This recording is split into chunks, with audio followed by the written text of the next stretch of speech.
The Terrorism Task Force in 1992 was more or less an intelligence gathering squad and had not gone out to kick any doors or chase any bad guys down, maybe in its entire history.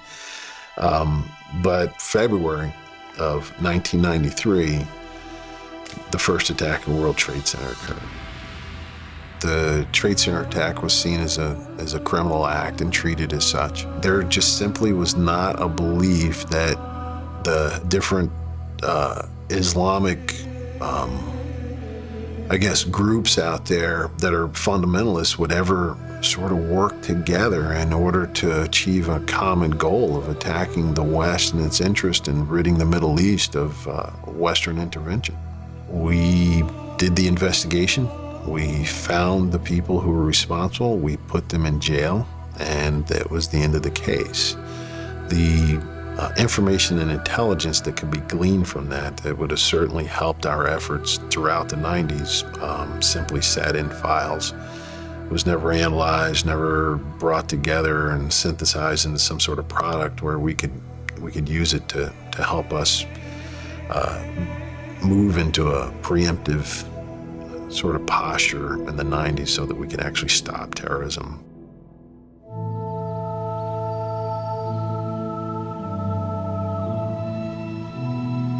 On a near perfect visibility day in the skies, September 11th, that was as clear as any single day that you could imagine in New York City.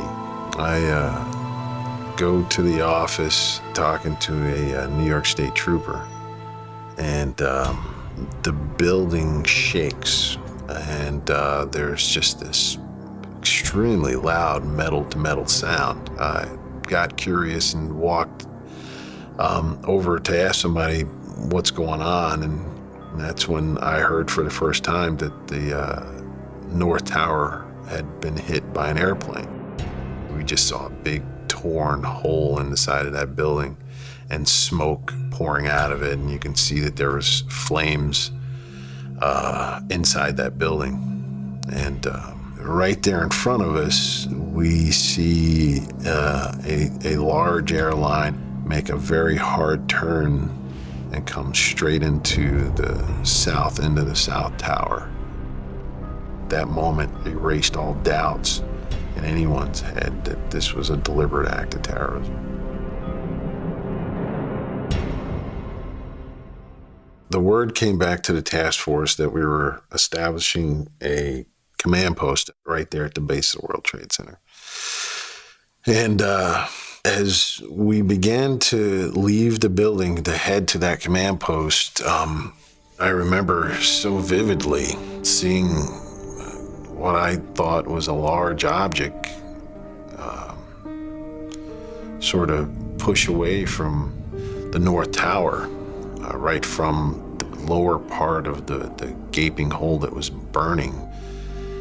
And I waited to hear what I thought would be a loud metallic sound of a hard piece of metal hitting cement, but what I actually heard was a very muffled sound of a body hitting the ground and basically disintegrating. And at that moment, you know, I realized what I saw was the end of someone's life who did nothing more than go to work that day. And it's something that'll stay there forever. We were inside the building where the command post was being formed. Several task force members were on the outside, and they as I turned around and began to walk out of the building, several of those task force members at a full sprint come running back at me. And I knew it was something serious because the building began to shake, and I just turned around and ran. And there was nowhere to run in that building. And we ended up hitting a staircase and going down into a basement portion of this building. And so we turned around and went back up the stairs to that lobby area. And I looked out of the glass doors, and it was midnight. I could see no sunlight. I couldn't see daylight. All I saw was darkness. A friend of mine, NYPD cop Danny, says, "Steve, bro, I think that tower just collapsed." And so I walked out through those doors and into that dust cloud that was still extremely thick. You could see maybe 10 or 20 feet in front of you. And I heard this high whining sound of the first responders' alarms. It just permeated the entire area. I mean, you couldn't really hear anything else but those alarms going off. And I realized that, man, that tower did collapse. And with it, it took a bunch of courageous individuals who charged to the base of that building to help. And they were lying there a block and a half away from me, and I couldn't even see to help. I couldn't do anything, and I was being pulled away to go in the opposite direction, which is not what I wanted to do. But you know,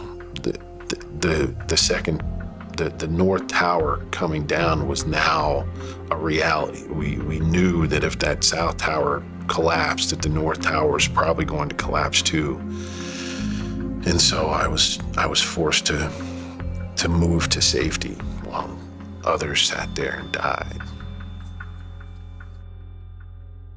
As that day unfolded, and I began to see things that would stick with me for the rest of my life. The biggest emotion that stands out to this day is the helplessness that I belong to a joint terrorism task force, and a terrorist act happened 4 blocks from where I work every day. And not only could I not prevent that, but I could do little to nothing to help the victims.